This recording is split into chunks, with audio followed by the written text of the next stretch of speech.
വിഷുക്കണിക്കും വിഷുസദ്യയ്ക്കും ഒക്കെയുള്ള സാധനങ്ങൾക്കായി ആളുകൾ കൂട്ടത്തോടെ എത്തിയതോടെ നമ്മുടെ വിഷു വിപണിയും സജീവമാണ്. ഇക്കുറി വ്യത്യസ്തമായ പടക്കങ്ങൾ ഉൾപ്പെടെ വിപണിയിൽ ലഭ്യവുമാണ്. അപ്പോൾ നമുക്ക് വിപണികളിലേക്ക് പോകാം. എന്താണ് ഈ അവസാന നിമിഷമുള്ള ഓട്ടപ്പാച്ചിൽ എന്നറിയാം. കൊച്ചിയിൽ നിന്ന് അജിത് ബാബുവും കോഴിക്കോട് നിന്ന് അനൽക സെയ്തും ചേർന്നുകൊണ്ട് ആദ്യം അജിത് ബാബുവിലേക്കാണ്. അജിത്തെ, നമ്മൾ ഈ തിരുവോണത്തലേന്ന് ഒരു ഉത്രാടപ്പാച്ചിൽ കാണാറുണ്ട്. അതിന് ഏറെക്കുറെ സമാനമാണ് വിഷുത്തലേന്ന് ഈ സാധനങ്ങൾ വാങ്ങാനുള്ള ഒരു നെട്ടോട്ടം. അതിൽ ഈ കൊന്നപ്പൂവ് മുതൽ മറ്റെല്ലാ സാധനങ്ങളും വാങ്ങാനുള്ള ഒരു ഓട്ടത്തിലാണ് ഈ സമയത്തൊക്കെ മലയാളികൾ. എന്താണ് കൊച്ചിയിലെ അവസാനവട്ട കാഴ്ച? പിന്നെ തെക്കൻ കേരളത്തിൽ നിന്നും വ്യത്യസ്തമായി കൊച്ചിക്കാർക്ക് അല്ലെങ്കിൽ അങ്ങോട്ട് പോകുമ്പോൾ പടക്കവും വലിയൊരു ഐറ്റം തന്നെയാണ്. അപ്പോൾ എങ്ങനെയാണ് വിപണിയിൽ ഈ വൈകുന്നേരത്തെ തിരക്കും ബഹളവും ഓട്ടവും പാച്ചിലും ഒക്കെ? സേതു, നമ്മൾ മറൈൻ ഡ്രൈവിലാണ് നിൽക്കുന്നത്. ഇവിടുത്തെ വിപണി സജീവമാണ്.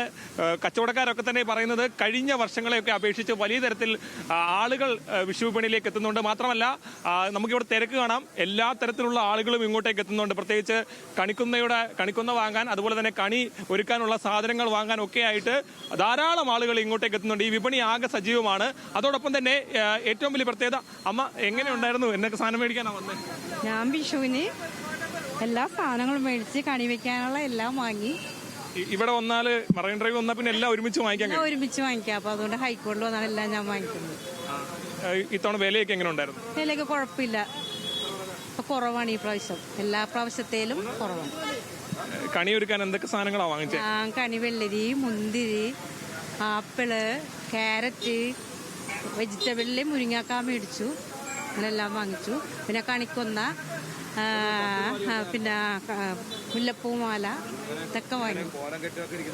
അതായത് ഇവിടുത്തെ വിപണി പൂർണ്ണമായും സജീവമാണ്. വിഷു വിപണി കാണാൻ വന്നതാണോ? എങ്ങനെയാണ്? എന്താ ചിരിക്കുന്നേ? പറഞ്ഞിട്ട് പോവും. അതായത് ഇവിടുത്തെ വിഷു വിപണിയെ പറ്റി സംസാരിക്കുകയാണെങ്കിൽ, ചേട്ടാ, ഇത്തവണത്തെ കച്ചവടമൊക്കെ എങ്ങനെ ഉണ്ടായിരുന്നു? വളരെ നന്നായിട്ട് പോകുന്നുണ്ട്. കഴിഞ്ഞ വർഷമൊക്കെ വന്നപ്പോൾ നിങ്ങൾക്ക് ഇങ്ങനെ കച്ചവടം ആളുകൾ കുറവുണ്ട് എന്നൊക്കെ തോന്നുന്നു. പക്ഷേ ഇപ്പൊ എല്ലാവരോടും സംസാരിച്ചാൽ ഭയങ്കര പോസിറ്റീവ് ആയിട്ടാണ് സംസാരിക്കുന്നത്. പൊതുവെ കുഴപ്പമില്ല. ഇപ്പോഴത്തെ അവസ്ഥ അനുസരിച്ച് വലിയ കുഴപ്പമില്ലാതെ തന്നെ പോയിക്കൊണ്ടിരിക്കുന്നത്. ഇനി സമയമുണ്ടല്ലോ, രാത്രി 11 മണി വരെ കച്ചവടം ഉണ്ടാവും. കുഴപ്പമില്ലാതെ പോകുന്നു വിചാരിക്കുന്നു. ബാക്കിയൊക്കെ ദൈവത്തിന്റെ കയ്യിൽ. അതാണ്, കച്ചവടക്കാരൊക്കെ തന്നെ സന്തോഷത്തിലാണ്. ഇതിവിടെ നമുക്ക് കാണാം. കണിക്കൊന്ന, അതായത് 2 തരത്തിലുള്ള കണിക്കുന്ന, പ്ലാസ്റ്റിക് കണിക്കുന്നയും അല്ലാത്ത കണിക്കുന്നയും ഇവിടെ കിട്ടും. ചേട്ടാ, ഇവിടെ പ്ലാസ്റ്റിക് പൂവും ഒറിജിനൽ പൂവും ഉണ്ടല്ലോ. ഒറിജിനൽ പൂ എന്താ വാങ്ങിച്ചത്? ഒറിജിനൽ പൂ മേടിച്ച് വീട്ടിൽ പ്ലാസ്റ്റിക് ഇരിപ്പുണ്ട്. കഴിഞ്ഞ പ്രാവശ്യം മേടിച്ചത്. രണ്ടും കൂടെ മിക്സ് ചെയ്ത് വെക്കാനാണോ? ഇല്ല ഇല്ല ഇല്ല ഇല്ല ഇല്ല ഇത് ഒറിജിനൽ ഒരു ഇതുണ്ടല്ലോ, നാച്ചുറൽ. സേതു, ഇവിടെ ഇന്നലെയും മിനിഞ്ഞാന്നും ഇന്നും മഴ പെയ്തിരുന്നു. അതുകൊണ്ട് തന്നെ കണിക്കൊന്ന ഒക്കെ ഒരുപാട് പൂക്കളെല്ലാം കൊഴിഞ്ഞു പോകുന്നൊരു സാഹചര്യം ഉണ്ടായിരുന്നു. പക്ഷേ എന്നാൽ പോലും വലിയ തരത്തിലുള്ള പൂക്കൾ തന്നെ ഇങ്ങോട്ടേക്ക് എത്തിയിട്ടുണ്ട്. ആളുകളൊക്കെ തന്നെ ഇവിടെ തിരക്ക് നമുക്കിവിടെ കാണാം. എല്ലാ സ്ഥലത്തു നിന്നും ആളുകൾ ഇങ്ങോട്ടേക്ക് എത്തി ഇവിടെ നിന്നാണ് ഇപ്പോൾ സ്ഥാനം മേടിക്കുന്നത്. ഇവിടെ വന്നു കഴിഞ്ഞാൽ ഒരുമിച്ച് എല്ലാ സാധനങ്ങളും വാങ്ങിക്കാൻ കഴിയുമെന്നുള്ളതാണ് പ്രധാനപ്പെട്ട പ്രത്യേകത. അതുകൊണ്ട് തന്നെ പലതരത്തിൽ നിന്ന് എറണാകുളത്തിന്റെ പല ഭാഗത്തുള്ള ആളുകൾ ഇങ്ങോട്ടേക്ക് സാധനങ്ങൾ വാങ്ങാനായി എത്തുന്നുണ്ട്. ചേട്ടാ, എങ്ങനെയുണ്ടായിരുന്നു ഇത്തവണത്തെ വിഷു വിപണി? കച്ചവടമൊക്കെ എങ്ങനെ ഉണ്ടായിരുന്നു? കുഴപ്പമില്ല, കച്ചവടം ഉണ്ടായി. ഇവിടെ പ്രത്യേകമായി അത് കണിക്കുള്ള സാധനം തീരാറായി. ആ ദൃശ്യങ്ങൾ കാണിച്ചറിയാം. അതായത് ചെറിയ വെള്ളരി, അതുപോലെ തന്നെ കൈതച്ചക്കയൊക്കെ അത്തരത്തിൽ പ്രത്യേകമായി കണി ഒരുക്കാൻ വേണ്ടി മാത്രമുള്ള രീതിയിലുള്ള ക്രമീകരണമാണ്. ഏറ്റവും കൂടുതൽ ഏതാ പോയത്? കണി വെക്കാൻ വേണ്ടി ഏതാ പോയത്? മാമ്പഴമാണോ? മാമ്പഴം, വെള്ളരി, പിന്നെ കൊന്നപ്പൂ. ഇത് പ്രത്യേകമായി കൂടുതലായിട്ട് വെള്ളരിയൊക്കെ എടുത്തിട്ടുണ്ടായിരുന്നു. വെള്ളരി എടുത്തിട്ടുണ്ടായി, അധികം എടുത്തിട്ടുണ്ടായി. മാമ്പഴവും കൂടുതൽ എടുത്തിട്ടുണ്ടാവും. മാമ്പഴം അത് ഇത് കണ്ടാലറിയാലോ, ഇങ്ങനെ മാമ്പഴമാണ്. കണ്ട ഈ മാങ്ങയാണ് കൂടുതലും പോണത്. ഏത് മാങ്ങയാണ്? ഇത് സിന്ദൂരം. ഇതാകുമ്പോ ഈ കളറ് നല്ല കളറും ഭംഗിയുണ്ട്. ഇത് കണി വെച്ചിട്ട് ഫോട്ടോ എടുക്കുമ്പോഴാണെങ്കിലും നല്ല രസം ഉണ്ടാവും. നല്ല രസം ഉണ്ടാവും. ഏതാണെങ്കിലും അതാണ്, കച്ചവടക്കാരൊക്കെ തന്നെയും സന്തോഷത്തിലാണ്. ഒരുപാട് ആളുകൾ ഇങ്ങോട്ടേക്ക് എത്തുന്നുണ്ട്. അതുപോലെ തന്നെ പ്ലാസ്റ്റിക് പൂവും, ഇത് ഇവിടെ കാണുന്നത് ഈ പൂവൊക്കെ പ്ലാസ്റ്റിക് പൂവാണ്. ചേട്ടാ, ഈ പ്ലാസ്റ്റിക് പൂവിന്റെ വില എത്ര ചേട്ടാ? ഇത് 30 രൂപ. അപ്പൊ ഇത് വിറ്റ് കഴിയുമ്പോൾ നമുക്കൊരു 5 രൂപ കിട്ടും. അത്രേ ഉള്ളൂ. അധികം ലാഭമല്ല. ഒരു ഭംഗിക്ക് വേണ്ടി ഫ്ലാറ്റിലുള്ളവർക്കൊന്നും പൂവ് പറിക്കാനും സൗകര്യമില്ല. അപ്പൊ അതുകൊണ്ട് ഈ സാധനം മേടിച്ചു. അതായത് മറൈൻ ഡ്രൈവിൽ ഒരു പ്രത്യേകത ഏതാണ്, പണ്ടത്തെ നമ്മുടെ വിഷുവിന്റെ ആഘോഷങ്ങളിലൊക്കെ ഏറ്റവും പ്രധാനപ്പെട്ട ഒന്നായിരുന്നു ഈ ഇത്തരത്തിൽ പൂവ് പറിച്ച് അത്തരത്തിൽ കണിയൊരുക്കി വീട്ടിലെ സാധനങ്ങളൊക്കെ തന്നെ വെച്ച് കൊണ്ട് കണിയൊരുക്കുന്ന ഒരു രീതിയായിരുന്നു പണ്ടുണ്ടായിരുന്നത്. അതൊക്കെ മാറി ഒരുപാട്. ശരിയാണ് അജിത്ത്, അതൊക്കെ ഒരു കാലം. ഇനി ആ കാലമൊന്നും തിരിച്ചു കിട്ടില്ല അജിത്ത്. ഇപ്പൊ ഇത് എല്ലാ സാധനവും പൂ പോലും പ്ലാസ്റ്റിക് ആയി, അത് വാങ്ങാനാണ് ആളുകളുടെ ഓട്ടവും ഒക്കെ. ശരി അജിത്തെ, കൊച്ചിയിലെ കാഴ്ചകളാണ്, മറൈൻ ഡ്രൈവിലെ കാഴ്ചകളാണ് നമ്മൾ കണ്ടത്. ഇനി കോഴിക്കോട്ടേക്ക് പോകാം. അനൽക്ക സേതുണ്ട് നമുക്കൊപ്പം. അനൽക്ക, കോഴിക്കോട്ട് എല്ലാവരും എത്തുന്നത് സാധാരണ മിഠായി തെരുവിലാണ്. എല്ലാ ആഘോഷങ്ങളും വന്നാലും മിഠായി തെരുവിൽ അനങ്ങാൻ പറ്റാത്ത പോലത്തെ തിരക്കാണ്. അനൽക്ക നിൽക്കുന്നത് മിഠായി തെരുവിലാണോ? എങ്ങനെയാണ് കോഴിക്കോട്ടെ വിഷുവിനായുള്ള അവസാനവട്ട ഒരുക്കങ്ങൾ, നെട്ടോട്ടം?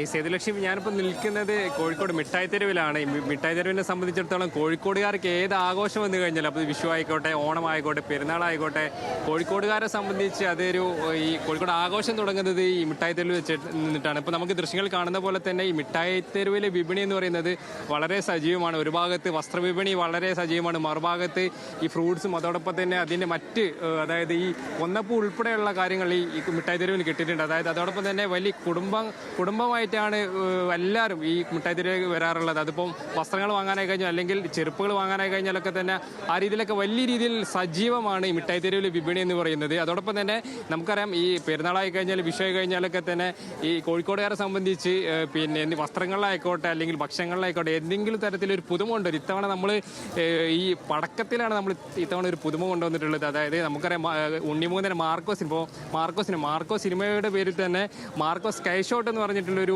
പടക്കം ഈ കോഴിക്കോട് മാത്രം കിട്ടുന്ന ഒരു പടക്കമായി ഇപ്പോൾ ഇന്നലെ ഈ വിപണിയിൽ ഇറങ്ങിയിട്ടുണ്ട്. അതായത് 490 രൂപ വിലയുള്ള മാർക്കോ സ്കൈ ഷോട്ട് എന്ന പടക്കം, അതായത് ഈ കോഴിക്കോടിലെ പടക്ക വിപണിയിൽ വളരെയധികം പെട്ടെന്ന് വിറ്റുപോയി. ഇന്നലൊക്കെ നമ്മൾ ഈ പടക്ക വിപണിയിൽ ആൾക്കാരുമായി നമ്മൾ സംസാരിക്കുന്ന സമയത്തൊക്കെ അവർ പറയുന്നത്, അതായത് ആ പടക്കം ഇന്നലെ വിപണിയിൽ എത്തിച്ചു, ഇന്നലെ രാത്രിയോട് കൂടിയിട്ട് തന്നെ അത് വിറ്റുപോയി. ഇന്ന് രാവിലെ നമ്മൾ ഈ ഷൂട്ടിൻ്റെ ആവശ്യത്തിനൊക്കെ നമ്മൾ ഈ വിപണിയിൽ ഈ പടക്ക ഷോപ്പിലൊക്കെ പോയ സമയത്ത് അവർ പറയുന്ന കാര്യം എന്താ വെച്ചാൽ, ഇന്നലെ വൈകുന്നേരം കൊണ്ടുവച്ചു, അത് ചൂടപ്പം പോലെ അത് വിറ്റു. നമുക്ക് ഈ ദൃശ്യങ്ങൾ കാണുന്ന പോലെ തന്നെ ഈ മിഠായി തെരുവിലെ വിപണിയിലൊക്കെ വലിയ രീതിയിൽ തിരക്കാണ് അനുഭവപ്പെടുന്നത്.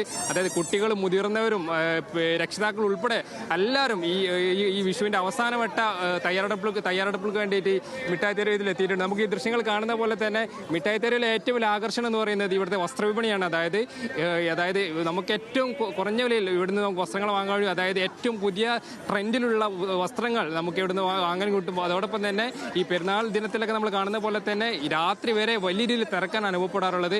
അതേ തിരക്ക് ഈ വിഷുവിനെ സംബന്ധിച്ച് ഈ വിഷുവിൻ്റെ തലേ ദിവസം ഇന്നും കോഴിക്കോട് മിഠായി തെരുവിൽ അനുഭവപ്പെടുന്നുണ്ട്. നമുക്ക് ഇവിടെയുള്ള ഈ മിഠായി തെരുവിലേക്ക് വന്നിട്ടുള്ള ആൾക്കാരുടെ പ്രതികരണം നമുക്ക് എടുക്കാം. ചേച്ചി, എവിടെ വരെ വിഷുവിൻ്റെ ഒരുക്കങ്ങളൊക്കെ